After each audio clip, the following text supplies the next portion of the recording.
Olá, bem-vindo ao programa Fé dos Homens, hoje da responsabilidade da Igreja Adventista do Sétimo Dia. Temos connosco o Doutor Ganoune Diop. O Doutor Ganoune Diop é uma pessoa com muita experiência na área da liberdade religiosa, original do Senegal, viveu muitos anos na Europa, mais especificamente em França, está nos Estados Unidos já há bastantes anos, cerca de 20 anos, e tem feito um percurso dentro da Igreja Adventista do Sétimo Dia, ligado à liberdade religiosa, aos assuntos públicos da Igreja e também ao mundo do ensino. Ele é, correntemente, o Diretor do Departamento de Assuntos Públicos e Liberdade Religiosa da Igreja Adventista, é também o Secretário-Geral da Associação Internacional para a Liberdade Religiosa, IRLA, é o acrónimo. E hoje temos o privilégio de o ter connosco. Eu vou passar de imediato a falar com ele. Dr. Ganoune Diop, thank you for the interview and welcome to Portugal. What are the bases of religious liberty and how can we define this so valuable right that we have about religious liberty? Well, religious liberty, first of all, it is recognized as an international law, but also in almost all national constitutions. It is the right to actually profess, to practice, and to propagate one's beliefs. And this is recognized like in the Universal Declaration of Human Rights, Article 18, for example. Very clearly, this is a right that every human being should have. Why?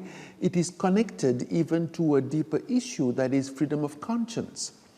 In fact, religious freedom is, in fact, a compound freedom, and it is usually called freedom of religion or belief, because those who do not believe in a given religion have also the right to this human right. Now, the fact that it is called a human right shows that it is connected to what it means to be human.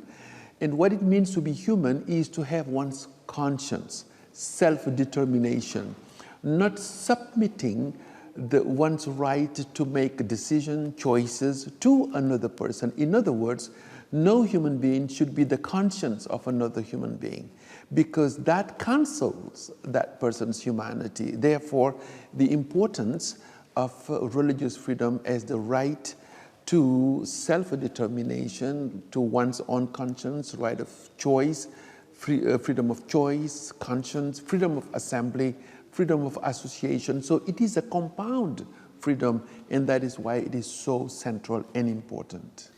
And right now, with the vast experience that you have working on religious liberty in so many fields around the world, what main concerns do you have about this valuable right?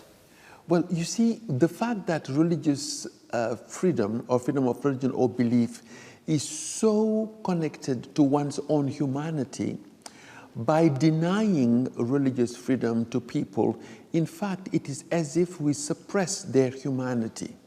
You know, there is no contract possible without freedom. Marriage, for example, but any social organization, if the person does not have the prerogative to say yes or no, well, then it is forced, and it is coercion, and it is violence, therefore. So that's why religious freedom or freedom of conscience is so important, because it is connected to the respect of the person, and more fundamentally, it is connected to human dignity. And human dignity is actually the foundation for all human rights. So, therefore, it is important to promote this value, freedom of conscience, freedom of thought, freedom of religion or belief. And therefore, there are laws, policies enacted in several constitutions in order to protect this freedom in every human being. You are in Portugal for a precise goal, that is the IRLA experts meeting. It's a meeting with experts coming from around the world to discuss main issues about religious liberty. Could you please explain to us what IRLA is right now and where did it come from? Well, IRLA is actually one of the earliest religious liberty organization. When you think about it, it was chartered in 1893. And why was it chartered? Because something particular happened in the context of the United States. For example, in 1888, two provisions were actually proposed at the US Congress. One, to make mandatory a Sunday law, and second, to make America into a Christian nation. At the time, some leaders decided to oppose that. Why? Because if it was compulsory to observe Sunday and to make America into a Christian nation, then that will open the door for discrimination for those who would not, for example, who would be dissenting, basically. So at that time then, it was actually the Seventh-day Adventist leaders who, two of them spoke to Congress in order to oppose that bill. And then in order to rally a national coalition, they decided to create the International Religious Liberty Association, the IRLA. Now, it was interesting, and that was in 1889. It was first called the National Religious Liberty Association, but a few years later, in 1893, that association was made into an international association, because if freedom of religion or belief or religious liberty is an international value, then it should not be limited to the United States because of its universal character.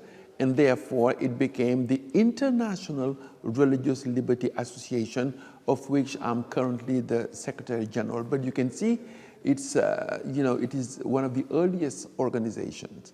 Well, thank you for the interview. Thank you for choosing Portugal for this expert meeting. You're most welcome. We hope to have you back soon as possible, to continue working and talking about religious liberty.